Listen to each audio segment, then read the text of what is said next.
$2 million. That was the number printed at the top of the contract, the price placed on 6 months of her life. Every condition was spelled out in unforgiving detail. Every line tightened control. Every clause stripped away freedom until all that remained was obedience wrapped in legal language. And at the very bottom, in ink she couldn't deny, was her signature. Maren Cole didn't remember signing it. She didn't remember the penthouse either. The towering glass walls, the city stretched endlessly below, the kind of place people like her only saw in magazines. She didn't remember how she got there, why she was dressed in silk that didn't belong to her, or why there was medication placed neatly beside a glass of water, as if someone had prepared for her collapse before it even happened. But most of all, she didn't remember the woman standing in the doorway. The woman with the black coffee. The woman with the unreadable smile, Serafina Gates. And if you stayed long enough in this story, you would come to hate her, then understand her, then wish you never did. Maren was 26. A creator of beauty from ruin, she worked with discarded things, splintered wood, corroded metal, forgotten scraps, and turned them into something people couldn't look away from. Her work carried quiet brilliance, the kind that didn't shout but still demanded attention. Her life, however, was falling apart. Her mother had been sick for 2 years. The bills had consumed everything: savings, credit, stability. Maren had sold her car, left behind anything that wasn't essential, and shrunk her world into a single cramped studio apartment. Still, it wasn't enough. Debt didn't wait. It didn't care. It grew. And it was already swallowing her, long before Serafina Gates ever stepped into her life. Serafina was 32, CEO of Gates Industries, power, wealth, influence. She carried all of it like it was second nature. Her presence alone shifted the air in a room. She wasn't just beautiful, she was unsettling. The kind of person who made others feel exposed without saying a word. She spoke quietly, but people listened like their future depended on it. Because sometimes it did. But beneath that polished control, there was something hidden, something fragile. She flinched at raised voices. She woke from nightmares she never explained, and sometimes she watched Maren sleep. Not with hunger, not with cruelty, but with the quiet focus of someone trying to memorize something they knew wouldn't last. The morning everything began, Maren woke with her head pounding and her world unfamiliar. The contract sat beside her, 37 pages. She read it slowly, each word cutting deeper than the last. She would live in Serafina's penthouse for 6 months. She would attend events by her side. She would follow strict rules. Rules she hadn't yet fully processed. She would not see anyone else. Not date, not connect. In return, her debt, gone. Her mother's medical bills, handled. And at the end of 6 months, $2 million. Her hands trembled as she reached the final page. Her signature stared back at her. Real, undeniable. "This isn't real," Maren said. "It is," Serafina replied calmly. "I was drunk." "You were aware," Serafina corrected. "You read everything you negotiated. You changed a clause yourself." Maren shook her head. "I don't remember. That doesn't change reality." Panic surged. Maren stood, the silk fabric clinging to her like something she hadn't agreed to wear. Everything about the room felt deliberate, calculated, like every detail had been anticipated. "I'm leaving." Serafina didn't stop her. "The elevator is down the hall. Code is 7741. No resistance, no threats, just permission. And somehow that felt worse. Maren walked out. The hallway was flooded with morning light, her footsteps silent against polished floors. She reached the elevator, entered the code, and her phone rang. The hospital. Her mother's account had been transferred, new ownership. Gates Capital Holdings. The terms were clear. If Maren broke the agreement, the debt wouldn't return. It would explode. Interest would triple. Her mother's place in care would vanish instantly. Everything Maren had fought for, gone. She stood there, frozen between escape and consequence. Then, slowly, she turned around. At the far end of the hall, Serafina waited. Not smug, not victorious, just certain. "You bought her debt," Maren said. "I secured it before you signed, so I never had a choice." Serafina didn't answer. Instead, she said, "Breakfast is at 7. And just like that, the cage closed. The first week was silent warfare, no shouting, no fights. Just distance. Maren kept to herself, counting days like a prisoner marking time. Serafina maintained perfect control. Routine, structure, boundaries. They existed in the same space, but never truly together, until the cracks began. One night, Maren couldn't sleep. She stepped into the hallway and stopped. From behind Serafina's closed door came a sound, crying. Not quiet, not restrained, it was raw. breaking, the kind of pain that didn't care who heard it. Then a scream, sharp, sudden, violent, a nightmare made real. Maren stood there for minutes, hand hovering near the door. She almost knocked, but she didn't. Morning came like nothing had happened. Serafina stood at the counter, composed, distant, except for the faint redness in her eyes. Neither of them spoke about it, but something shifted, not warmth, not trust. Just a crack. Days later, another one appeared. Maren stopped eating, not intentionally, just slowly, quietly, until food no longer mattered under the weight pressing down on her chest. She thought no one noticed. She was wrong. And that's where things began to change. Not loudly, not all at once, but in the smallest, most dangerous way possible. They started to see each other. At exactly 2 p.m. it appeared. A plate placed neatly outside Maren's bedroom door. No knock. No sound. No explanation. Turkey and avocado layered between slices of sourdough. A small bowl of fruit carefully cut. A glass of water, ice still clinking faintly inside. It wasn't random. It was precise. The next day, it happened again, and the day after that. Always at the same time. Always when Maren would have skipped eating. The food was never wrong. Never something she disliked. Never anything that would trigger the allergies she rarely talked about. It was as if someone had studied her. Quietly, thoroughly, without ever asking a single question. She ate, and she hated that it tasted exactly right. Day 8 broke everything. Serafina had already left. The penthouse was quiet. Too quiet, the kind that presses in on your ears. Maren stood in the kitchen, half awake, waiting for the coffee to drip. She opened a drawer without thinking. The wrong one. Inside wasn't silverware, it was a phone. Cheap. Disposable. The kind bought with cash and no identity. A burner there was only one contact saved. No name, just a number. And one message. Sent 3 weeks before Maren had ever signed the contract. She's here. Phase 1 complete. The words hollowed her out. Cold spread through her chest, slow and suffocating. Before she could think, she heard the front door. Serafina. Back too soon. Maren shoved the phone into the drawer and closed it just as Serafina stepped into the kitchen. I forgot my watch. Her voice was steady, controlled as always. Maren forced herself to breathe. Okay. Serafina looked at her. Not just at her, through her. That same unsettling gaze, the one that peeled back layers Maren didn't know she had.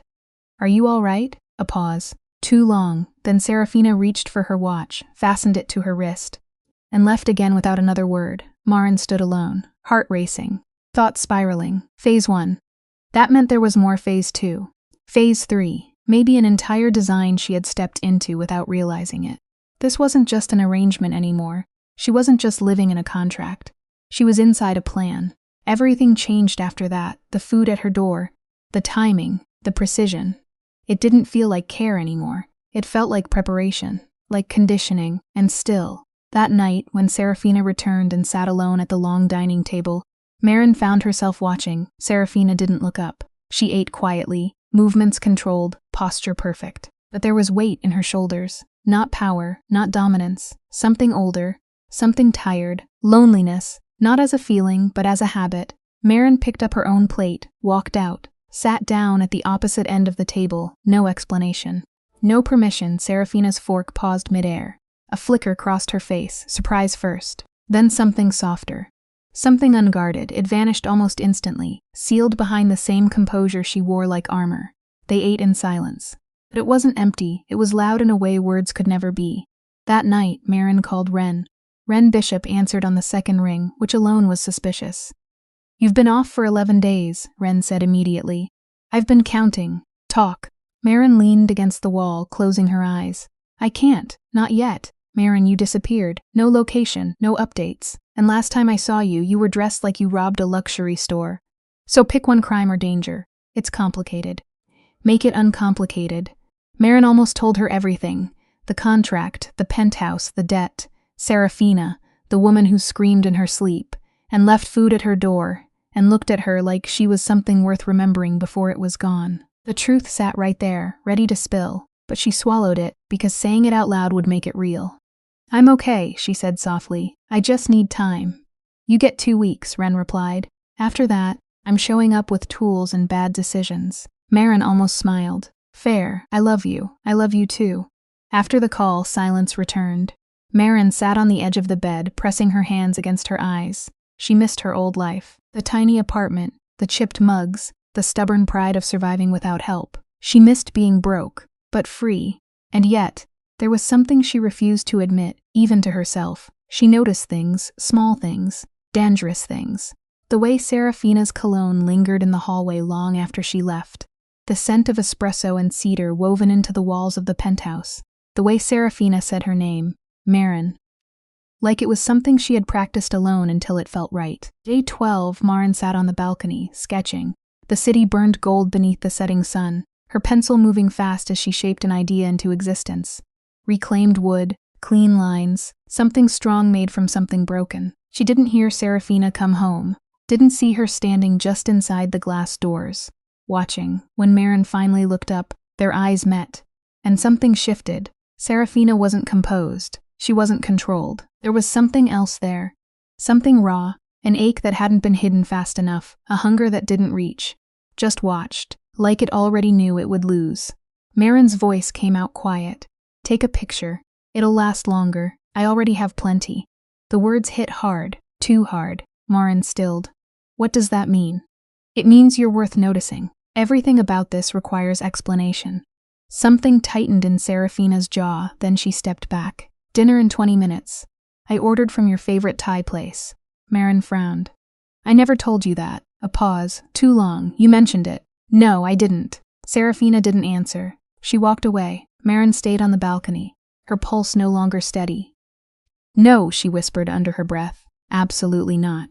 Her heart didn't listen. Day 16.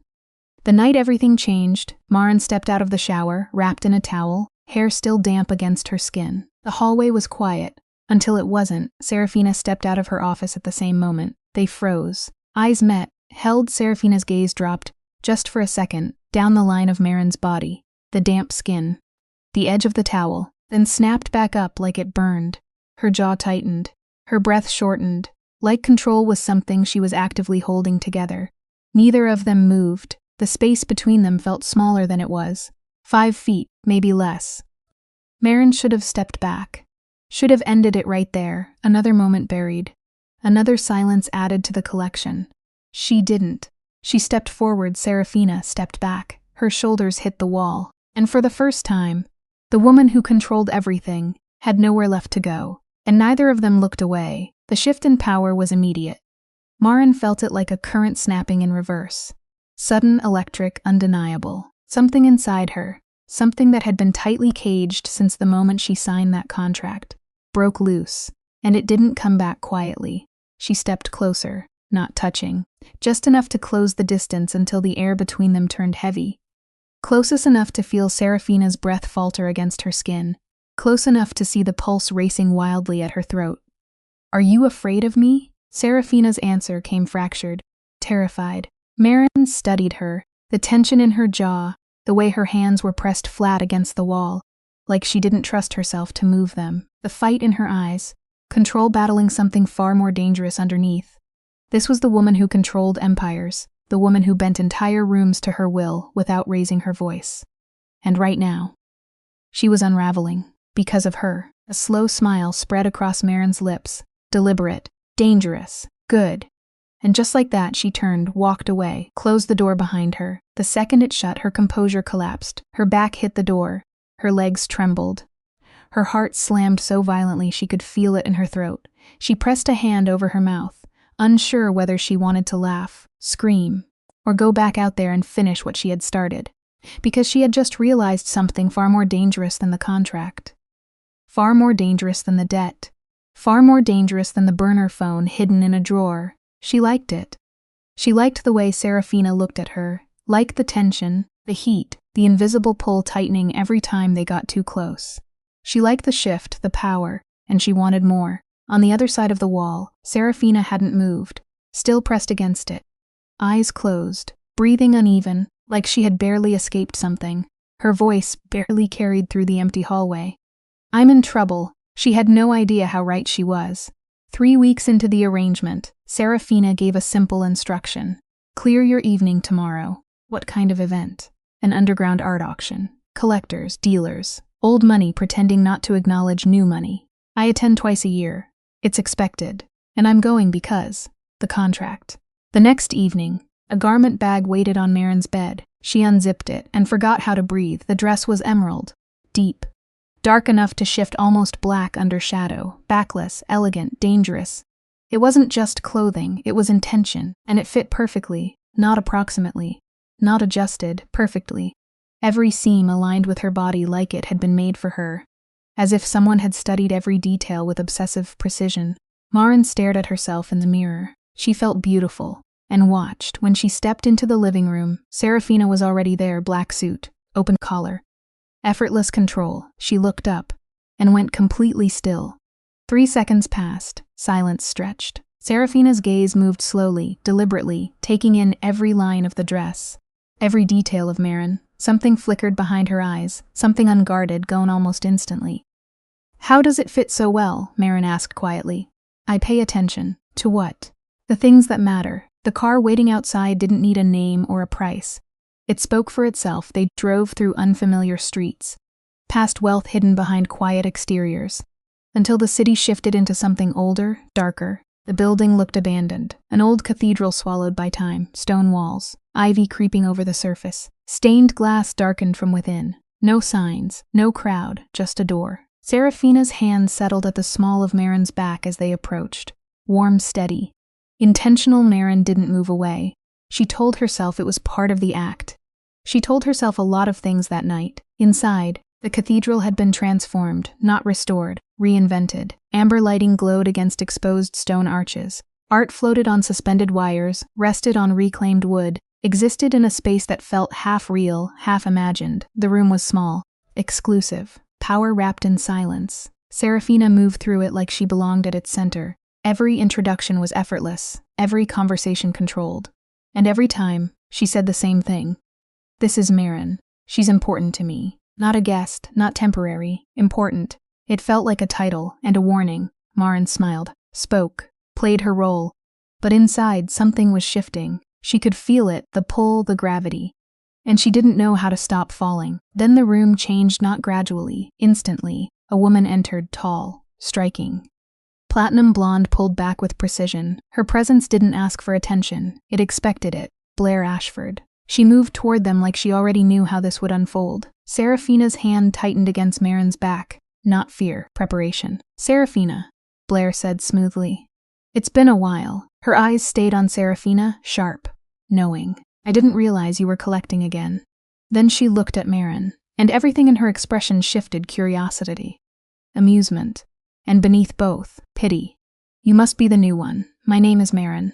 "Of course it is." Blair tilted her head, studying her like a piece of art she hadn't decided whether to admire or dismantle.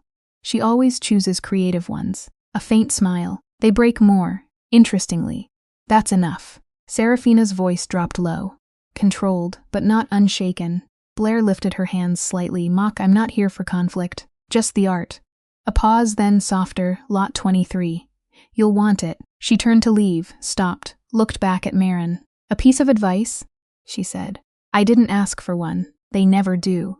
Blair stepped closer, closest enough that her voice became private, closest enough that Serafina couldn't hear. "Ask her about Lily Mercer." Maren didn't react outwardly, but inside, something froze solid. "Better yet," Blair continued quietly, "ask why no one can find her anymore. No records, no trace, no past, gun." Blair's voice softened further, almost kind, which made it worse. "Has she started watching you sleep yet?" A pause. "She used to do that with Lily." Maren's pulse spiked. "Funny thing is," Blair whispered, "Lily disappeared. A breath. And Serafina was the last person who saw her." Then Blair straightened, smoothed her jacket, and walked away, leaving something cold and heavy behind her, something that didn't fade, and for the first time since this began. Maren wasn't just trapped. She was afraid. Blair looked tired, not the kind of tired people perform for sympathy. Not dramatic, not exaggerated, just real. Like someone who had been carrying something heavy for so long that she had forgotten what it felt like to set it down. "I'm not your enemy, Maren," she said quietly.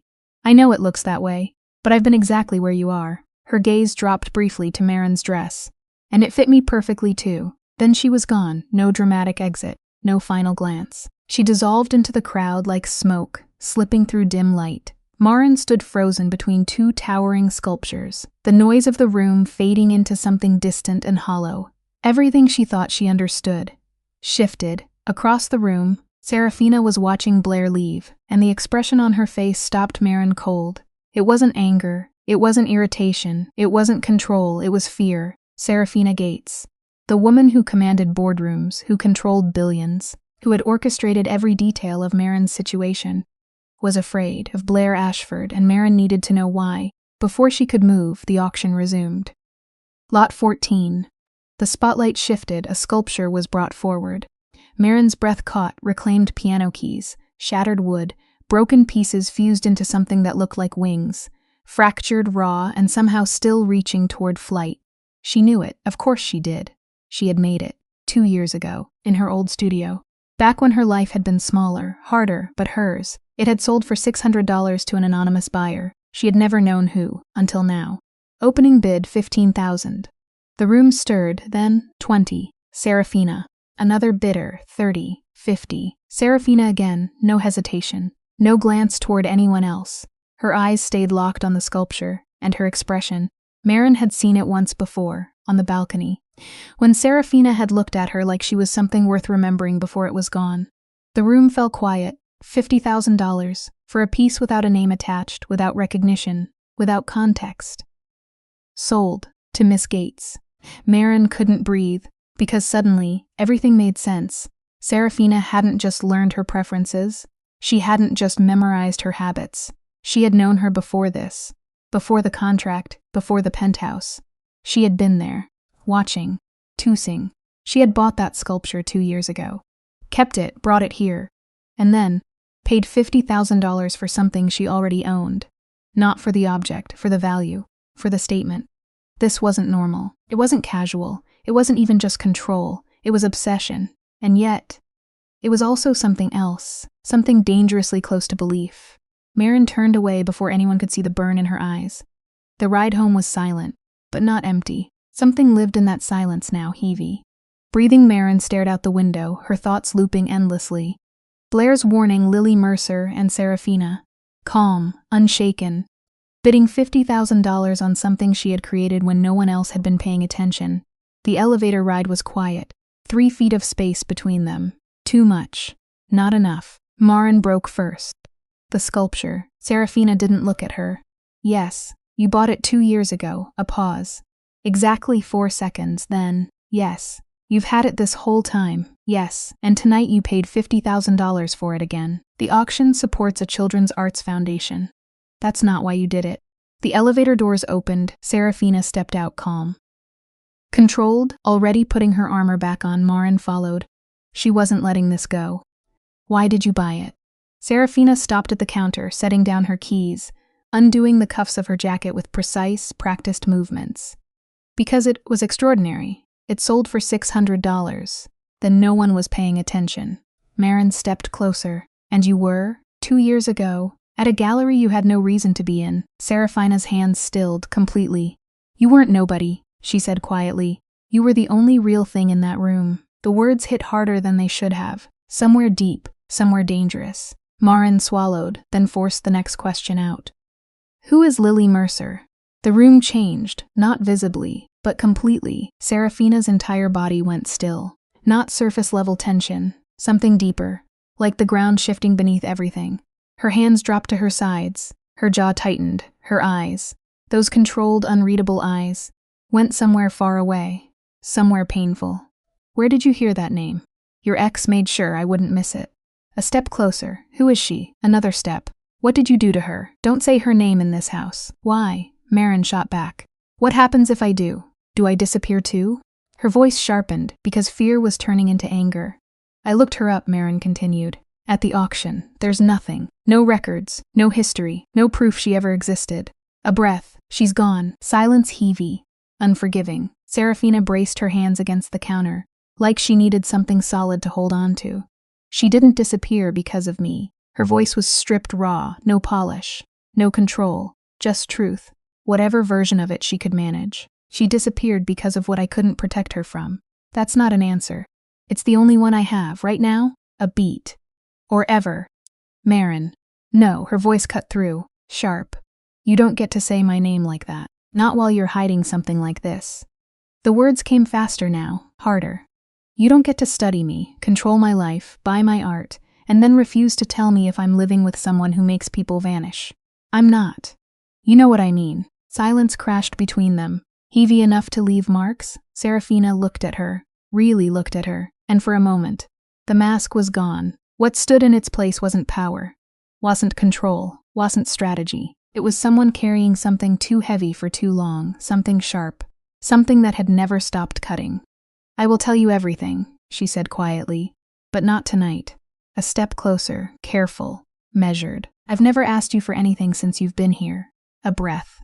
But I'm asking now. Give me time. Marin didn't answer, didn't move. Why should I? Serafina held her gaze, and for the first time, there was no calculation in it. Because the truth is ugly, she said, and once you see it, you won't look at me the same way. A pause. I'm not ready for that yet. Marin searched her face for manipulation, for strategy, for anything that would make this easier to dismiss. She didn't find it, and that was the most dangerous part of all. Marin didn't find anything to hold on to. No manipulation, no strategy, no hidden angle she could use to make sense of it. Just truth, and somehow that made it worse. 1 week, she said finally.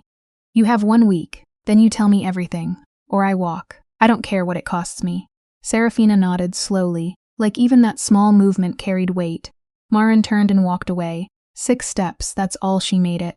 Marin. She stopped, didn't turn. What? A pause, then, the sculpture. Her fingers tightened against the doorframe. I didn't buy it for the auction, Serafina said quietly, and I didn't buy it as an investment. Another pause. I bought it 2 years ago because I walked into a gallery and saw someone turn broken things into wings. Marin's breath caught, and I thought.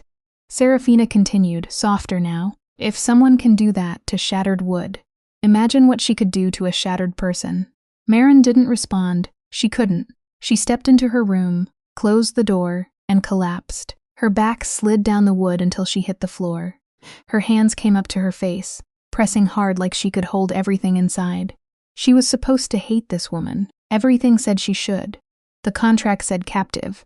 The burner phone said planned.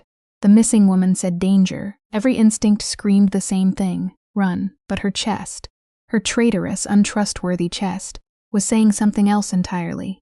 And she was starting to listen 4 days later. She broke, not emotionally, strategically. She broke the one rule she had set for herself. Don't look, don't search, don't dig. Don't try to uncover something you're not ready to face. She lasted 4 days. Wednesday, Serafina left early. Board meeting across the city. Late return. The penthouse fell into silence. Marin sat on the couch, sketching. Her pencil dulled to nothing. She needed something else, a stylus. She remembered the tablet, Serafina's office. I'm just borrowing it, she told herself, and repeated that lie all the way down the hallway. The office was still. The tablet sat on the desk, Shri dark. Charging, waiting. Marin picked it up, tapped. It opened instantly. No passcode, that should have been the warning. Either there was nothing to hide, or everything important was hidden in plain sight. Her eyes drifted, clean interface, control. Email normal then. The cloud icon. Pulsing. She tapped it. Without thinking, a folder appeared, no name. Just a gray block sitting there like it had been waiting. She opened it. And everything fell apart. It wasn't chaos. It wasn't obsessive clutter. It was organized. Carefully.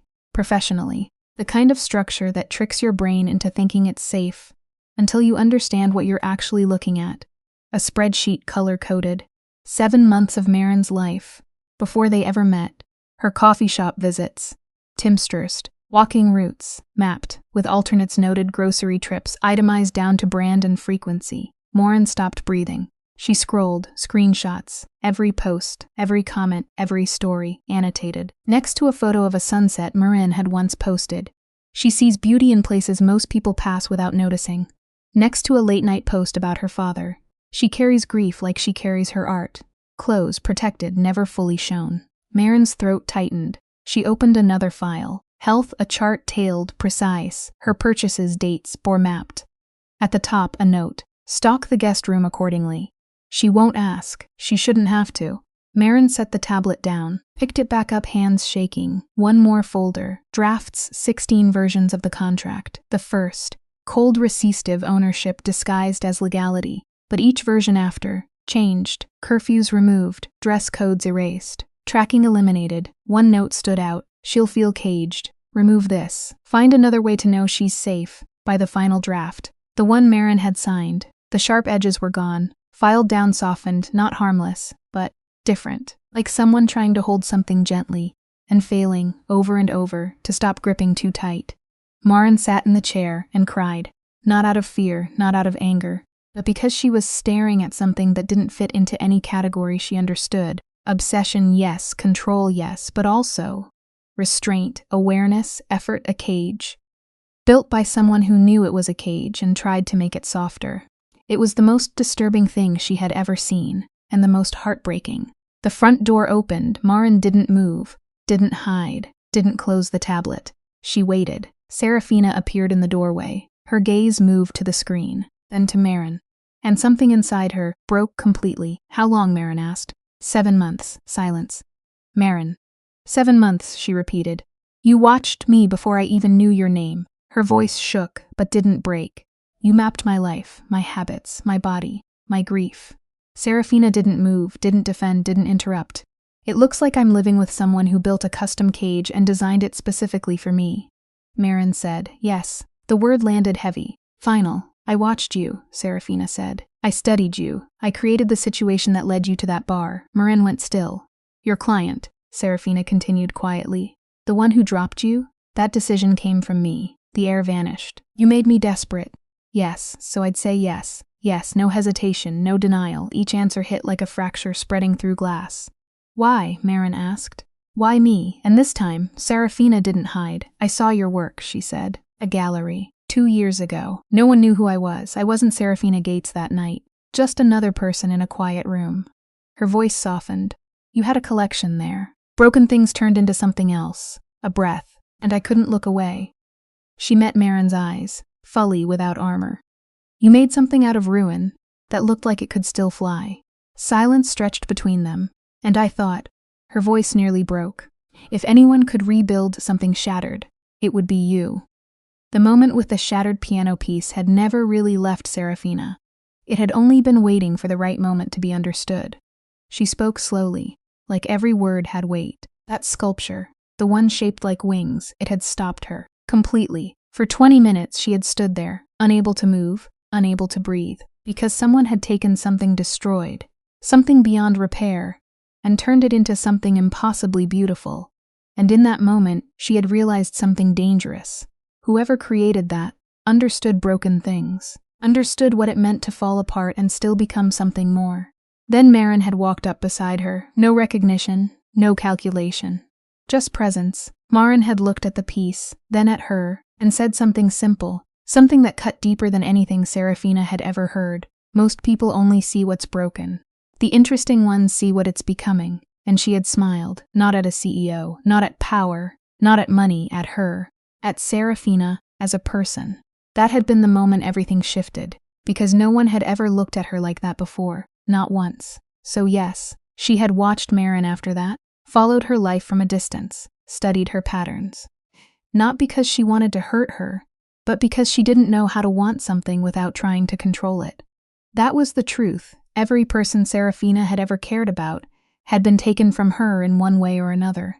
And somewhere along the way, she had convinced herself that control was the only way to survive that kind of loss. If she controlled the structure, if she designed the rules, if she built the cage herself, then maybe, just maybe, she wouldn't be blindsided when it all fell apart. She could prepare for it, sample it, contain it.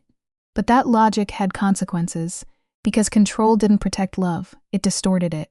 And when Marin brought up Lily Mercer again, the truth came out without resistance. Lily hadn't been trapped. She had been lost. Serafina finally sat down, not behind a desk, not in control, but on the floor like someone who had nothing left to defend. And this time she didn't hold anything back. Lily had been a photographer. Young, sharp, unpredictable in a way that made Serafina feel something real for the first time in her life. And yes, the beginning had been the same, observation. Planning. Proximity, then the contract. A harsher version back then. Less refined. More control. Less care. But Lily had pushed back, challenged her, disrupted her structure. And somehow, that had made things better until Blair. Blair Ashford hadn't just been an ex. She had been the first woman Serafina ever loved. and the one who understood exactly how to dismantle her, not loudly, not violently, quietly, precisely. When Lily came into the picture, Blair didn't confront it directly. She started unraveling Lily's life instead. Clients disappeared. Opportunities vanished. Calls stopped being returned. It looked like bad luck, but it wasn't. It was systematic. And when that wasn't enough, it became personal, anonymous messages. Photos taken from a distance, break-ins where nothing was stolen, only disturbed, just enough to make Lily feel watched. Unsafe unraveling. Serafina had tried to stop it. Hired security. Confronted Blair, but Blair was too careful, too experienced. No proof. No leverage. And Lily started breaking under the pressure. She stopped sleeping, stopped eating, stopped leaving the penthouse, until one night, she was just gone. No warning. No goodbye. Serafina spent weeks searching, and when she finally found her, Lily wasn't Lily anymore. Different name, different city, different life. And one request: erase me, not metaphorically. Completely, no digital trace, no records, no connection to the life she used to have. Because as long as she existed as Lily Mercer, Blair could find her, so Serafina did it. Every account, every file, every searchable piece of her existence gone. Not out of control, out of desperation, it was the only way to keep her safe. And then she let her go. For good. The silence that followed wasn't empty. It was heavy, because everything Maren thought she understood had shifted. Lily hadn't been erased as a victim. She had chosen to disappear. And Serafina had been the one strong enough, or broken enough, to make it happen. The contracts, the surveillance, the obsession. It all traced back to that failure. That fear at first. The contract had been a disguise, a way to make love look transactional, invisible to someone like Blair. But over time, the disguise had become real, because that's what happens with control.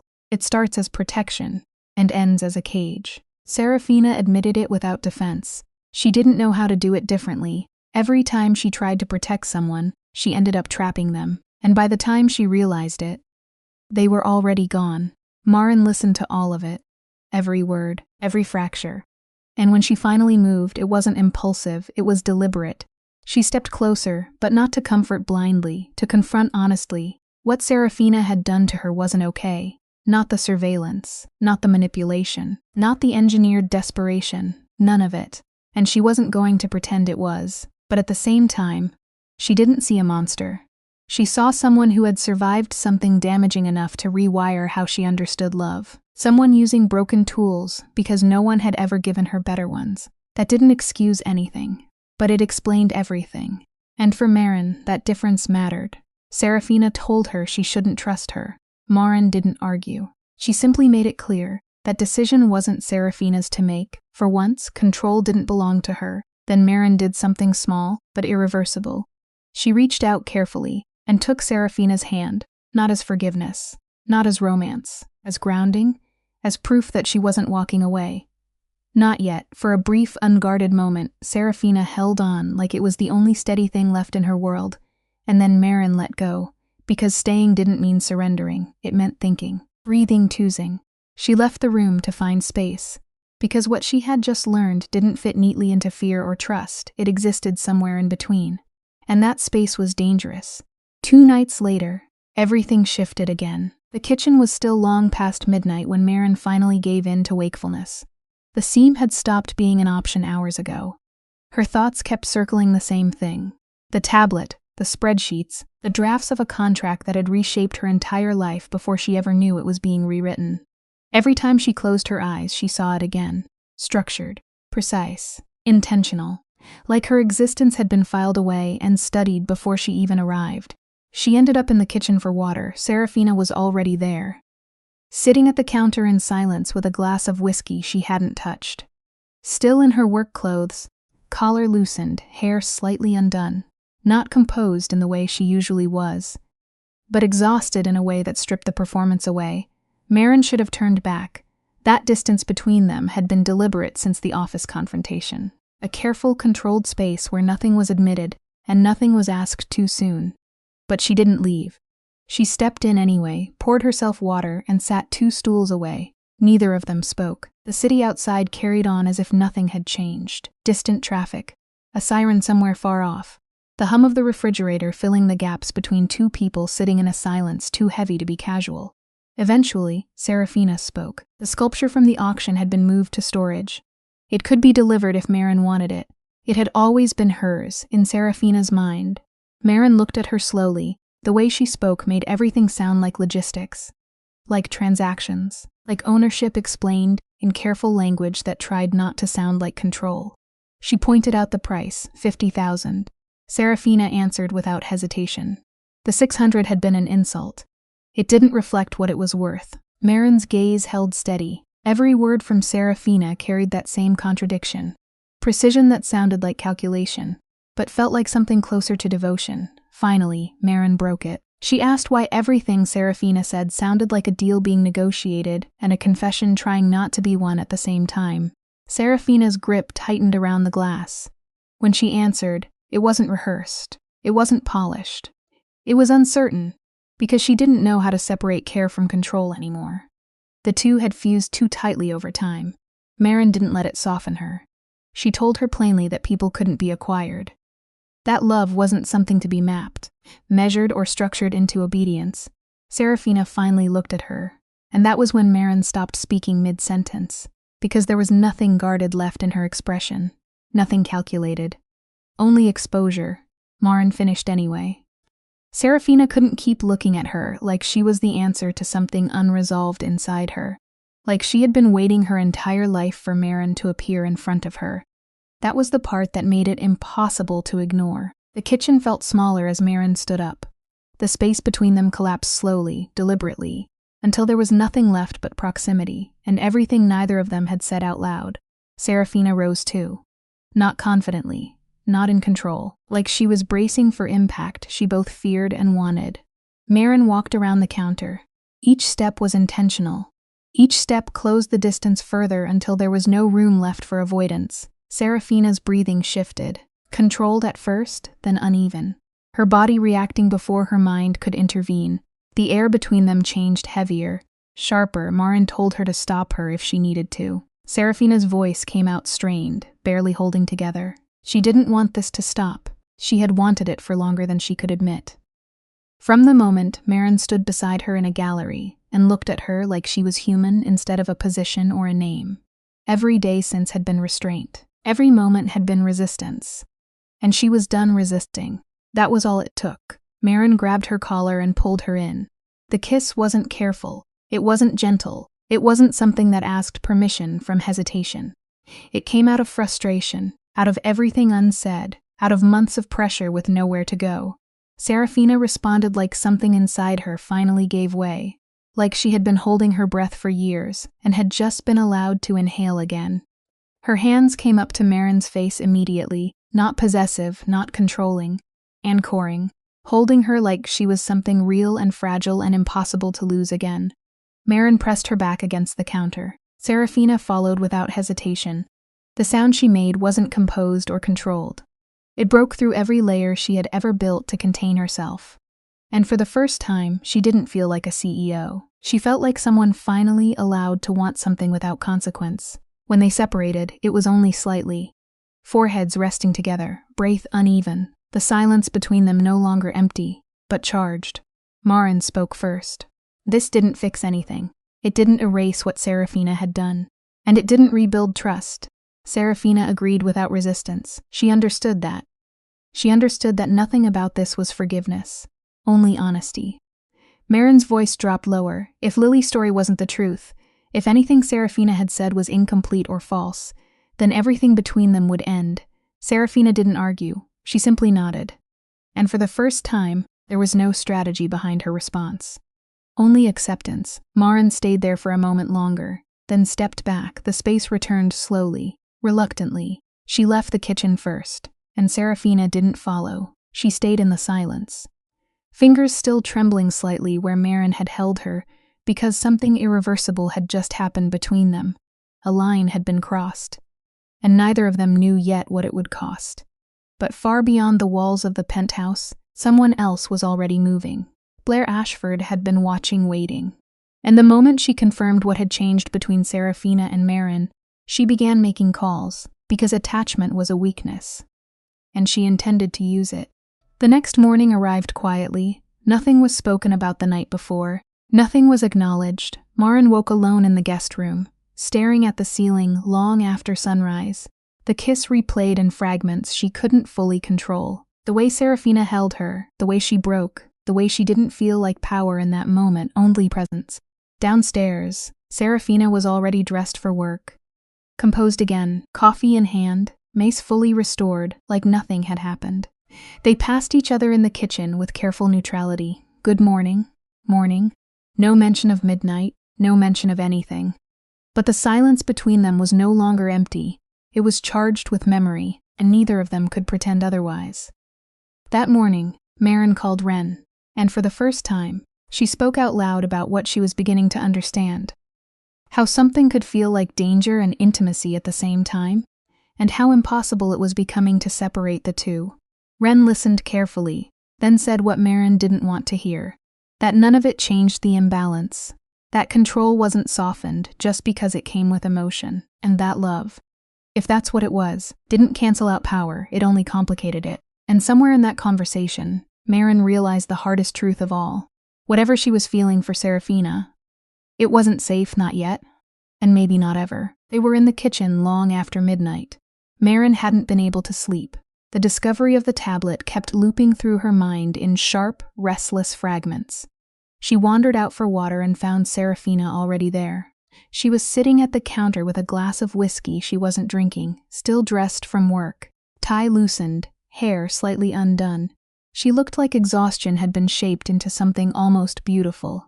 Marin should have turned back. She had been keeping distance since the office confrontation, a careful space between them that said nothing was settled yet. But instead she walked in, poured water, and sat 2 seats away. Neither of them spoke for a long time. The city hummed beyond the glass, distant traffic, a siren fading somewhere far off. The refrigerator's quiet pulse filling the silence between 2 people. Sitting inside something too large for words, Serafina spoke first. The sculpture from the auction. I had it moved into storage, but if you want it, it's yours. It was always meant for you. You paid $50,000 for it. I paid what it deserved. The $600 was an insult. It was the highest offer anyone had made. Then everyone before me failed to see it properly. Marin looked at her in the low kitchen light. Serafina didn't look like a CEO in that moment. She looked like someone who had forgotten how to be anything except alone with her thoughts. Why do you always speak like everything is a transaction? Serafina's fingers tightened around the glass. Her eyes stayed lowered. Because I don't know any other language that feels safe. That's your problem. I know. Silence returned, heavier this time. Marin stepped closer without fully deciding to, drawn by something she didn't yet understand. The space between them collapsed slowly, until she stood directly in front of Serafina, with nothing left but breath and tension. Serafina rose from the stool in response, as if her body had already accepted what her mind was resisting. The air between them shifted tight and charged. Tell me to stop. Nothing came. Tell me this is wrong. It's wrong. Tell me you don't want it. Serafina's gaze dropped briefly to Marin's mouth before returning to her eyes. I have wanted this since the moment you stood beside me in that gallery. Every day since has been an exercise in restraint. I won't pretend otherwise anymore. Marin grabbed her collar and kissed her. Not gentle, not careful. It carried everything she hadn't been able to say out loud, everything that had built up in anger, fear, and inevitability. Serafina reacted like something that had been held underwater, too long, finally breaking the surface. Her hands came up to Marin's face, holding her as if letting go might erase the moment entirely. Her fingers slid into Marin's hair, trembling at the edges of control, not taking, only anchoring. Marin pressed her back against the counter. Serafina followed without hesitation, her composure dissolving into something raw and unguarded. A sound escaped her that didn't belong to boardrooms or strategy or control, but to something far more human. When they finally broke apart, both were breathing unevenly, foreheads resting together. This doesn't mean trust, Marin said quietly. I know, and it doesn't mean forgiveness. I know that too. Good. Serafina pressed a soft kiss to her forehead. More than you realize, she whispered. They stayed there in the dark kitchen, holding on without speaking, as if acknowledging movement might break whatever fragile balance had just formed. Neither of them moved for a long time, because something irreversible had already shifted, and neither of them knew yet that outside that quiet apartment, Something far less gentle was already beginning to move toward them. The words came out flat and absolute, delivered with the same calm certainty as a weather report. Marin should have been disturbed by that kind of certainty, but instead something else settled in her chest. Not fear, protection, not control, not ownership. Protection. The kind of feeling that comes when someone steps between you and danger without hesitation. Not because they think you're fragile, but because the idea of you being harmed is unacceptable to them. What fire, Serafina? Serafina closed her eyes. When she opened them again, she lowered herself onto the stool like someone placing down a weight they had carried too long. 3 years ago, Lily's studio burned down. The official report called it an electrical fault. Old wiring, a building that hadn't been updated in decades. The investigation closed in 2 weeks. But it wasn't electrical. I can't prove it. That's the point. Blair never leaves evidence. She never holds the match herself. She hires people who know how to turn violence into accidents. Specialists who make destruction look like coincidence. The fire happened the night Lily was supposed to be inside. She had a late session scheduled. She should have been there until midnight. But she wasn't. Because I called her 20 minutes before it started. I asked her to come meet me. I created an excuse I don't even remember anymore. I just knew something was wrong. Blair had been too quiet. Blair is never quiet unless something is already in motion. You saved her life. I delayed what was already set in motion. Lily saw the aftermath the next morning. She saw what was left of her studio. She didn't need proof after that. She looked at me and understood the truth without needing evidence. She said as long as she stayed near me, she would never be safe. She left that night. And I erased her because she asked me to. Marin sat in silence as the weight of it settled in, slowly, heavy and unavoidable. Blair hadn't just destroyed someone. She erased them. And she had done it before. What matters to her is disappearance. Not survival, not truth, just absence. Now she's targeting everything around me. You, your mother, your work, anyone connected to you. Serafina's voice cracked slightly on the last word. She knows I can't survive losing someone like that again. She's expecting me to repeat what I did before. To step back, to remove myself, to protect you by disappearing from your life. I won't do it again. Serafina picked up her phone and made a call. Her voice was steady, controlled, precise. Thomas, I need every file on Ashford Holdings. Tax discrepancies, offshore structures, internal communications, anything that doesn't align with public filings. I want the Basel recording from 2019, unedited. I want it prepared for legal review by morning. The call ended. What are you doing? What should have been done years ago? Marin watched her change in real time. Not into a CEO, not into a victim. Something in between. A woman who had stopped absorbing damage and started redirecting it. Not calm, not cruel-focused. For the first time, Marin understood something without needing it explained. This wasn't control. This was retaliation shaped by years of restraint finally breaking. Within 72 hours, Blair Ashford's structure began collapsing. Accounts frozen, investigations triggered, board instability spreading through subsidiaries, leaked recordings surfacing in the right places at the right time. Not chaos prevention, by the third day, the foundation had already begun to crack in ways that could not be reversed. Serafina never mentioned it at home. She returned each night as if nothing had happened. Dinner, conversation, normal tone, careful attention, as though she hadn't dismantled an empire between meetings. Then Wren called. The voice on the other end was broken before the words even came. Marin, I need to tell you something. The woman who contacted me wasn't named Claire. Her name was Blair Ashford. Silence followed. I didn't know. I thought I was helping you. She made me believe she was trying to get you out. I told her everything. Debt, contract. The way you talked about Serafina, I didn't know she was using me. I didn't know she was the one behind everything. Marin said nothing at first. The anger came instantly, sharp and hot. Then something else followed it. Murmur, Wren's fear, Wren's warning, Wren's promise. If it gets bad, call me. Wren hadn't betrayed her. Wren had been manipulated. Used like every other weak point Blair could find. Marin's voice stayed steady. You didn't know. I should have known. You were trying to protect me. I can't hate you for that. Silence returned between them. After the call ended, Marin sat alone and felt something shift inside her. Not collapse, reorganization. Everything she thought was stable had been touched. Her mother, her friend, her life. All of it had been reached by the same hand, except one thing: the contract. She read it again that night, not as a document of control, but as something else entirely. A structure built with contradictions, clauses designed to bind, and hidden inside them something unexpected. Section 12, subsection 47. She almost missed it. It was buried deep in legal language, disguised between liability clauses and confidentiality terms.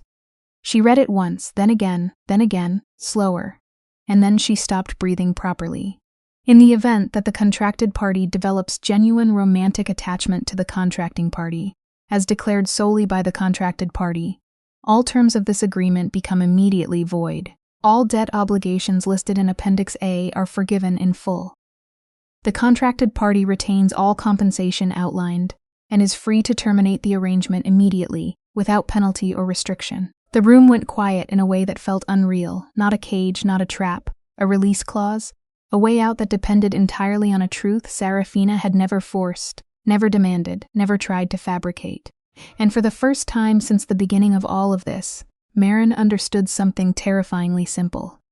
Nothing about Serafina Gates had ever been as one-dimensional as control. Marin read it a fourth time, because her mind refused to accept what her eyes were showing her. Serafina had built a self-destruct clause into her own contract. The moment Marin admitted genuine romantic attachment, even internally, the entire agreement collapsed. Every debt vanished. Every dollar of the $2 million was secured and released. She could leave with everything, owing nothing. No strings, no leverage, no cage. Serafina had designed the contract so that love itself became the exit, because she never believed anyone would stay if they were free to leave. Every gesture, every carefully studied preference, every surveillance note disguised as organization, every softened rewrite of a harsher draft, every midnight meal left outside a closed door, every expensive, impulsive auction bid on something she thought Marin might understand. All of it had come from a woman who expected abandonment the moment affection became real. The contract was never a cage. It was a farewell written in advance. Marin set the pages down and pressed her hands flat against the table as tears came without restraint. Not controlled, not quiet. The kind of collapse that strips breath and structure at the same time. She understood everything now. Serafina Gates had learned from loss that love always ends in departure. So she built systems, rules, and controlled environments where she could hold someone close while preparing for the moment they would leave. Clause 47 was not control. It was surrender disguised as structure, a way of saying love would be offered completely, even while expecting it to end. Marin sat with that understanding until silence filled every corner of the room. Then she packed a single bag, not luxury, not replacement, only what she arrived with: sketchbooks, clothes she already owned, a photograph of her mother. She activated Clause 47 and sent the required declaration. The response arrived minutes later: confirmation. Debt erased. Compensation transferred. Contract void. Freedom was immediate. She walked into the living room as the evening light faded through glass walls. Serafina sat near the window, still and quiet, watching the city without moving. She saw the bag instantly. Something inside her shifted, not dramatically, but like structure giving way after years of unseen strain. Marin spoke first, her voice steady. The clause had been found. The contract had been read completely. The intent behind it had been understood. Serafina admitted it had been buried deliberately. She had wanted it discovered only by someone who truly saw everything. She had built it to give choice where none existed, at the beginning. Marin placed her bag down gently, not as departure, but as decision paused. The debt had already been forgiven. The exit was already available. Nothing remained to enforce attachment, yet she did not leave. Instead, she stated that love had been declared, and that difference mattered more than any contract ever could.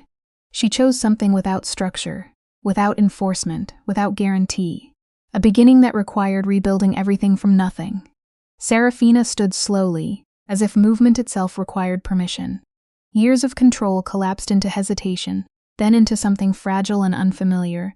Marin stepped forward and closed the remaining distance. She spoke with clarity, refusing old systems of ownership, refusal, or fear. She stated that they would learn how to exist without control, without surveillance, without engineered outcomes. She stated that help would be necessary, and that learning would take time. Serafina listened as something long sealed inside her began to break open. Then she was pulled into an embrace that did not feel like possession or escape, but grounding. real contact without structure. She held on as if stability itself had finally become possible. They remained there as night settled fully outside the glass. No contracts remained. No clauses governed the space between them. Only choice, untested and uncertain. The following morning arrived with quiet normality that felt unfamiliar. They sat together in a therapy room later that day. No physical distance erased the tension, but both remained present. Serafina spoke first. She described surveillance, engineered proximity, financial manipulation, and emotional construction designed to prevent abandonment. She described falling in love inside systems built to prevent loss. She admitted she did not know how to love without control. She stated she was present because she had been told to be, and because she feared repetition of past loss. The therapist acknowledged everything calmly and directed the conversation toward beginning structure rather than collapse. Marin held Serafina's hand as an anchor, not as reassurance but as reality. They left together later, carrying no answers, only direction. Outside, a message arrived, a warning referencing fire, truth, and history not yet spoken. At the same moment, Serafina's expression changed completely, composure fractured, not outwardly but internally, as recognition overtook control. Another message followed, a name that should not have been possible: Lily Mercer, alive, present, returned, not hidden anymore, not gone. The past that was believed to have been erased had re-entered the story, carrying memory, consequence, and unfinished truth. The narrative shifted again. What had seemed resolved was only the surface of something deeper. Two sides of every history began to emerge, and only one had been fully understood. What came next would reshape everything that had already happened, and redefine everything still unfolding.